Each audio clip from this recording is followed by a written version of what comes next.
अस्सलाम वालेकुम व्यूअर्स, मैं हूं आपका होस्ट मोहम्मद शाहिद और आप देख रहे हैं B official YouTube channel.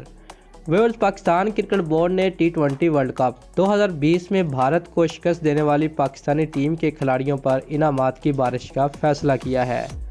Viewer, निजी टीवी जियो न्यूज़ ने ज़रा के हवाले से दावा किया है कि सन 2021 में पाकिस्तान क्रिकेट टीम की कारकर्दगी शानदार रही है।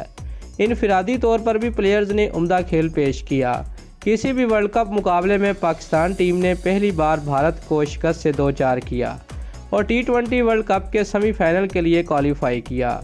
व्यूअर्स, मुसलसल बेहतरीन कारकर्दगी दिखाने पर खिलाड़ियों को कैश इनामात देने का ऐलान जल्द किए जाने का इम्कान है। इस हवाले से चेयरमैन PCB रमीज़ राजा खसूसी दिलचस्पी ले रहे हैं।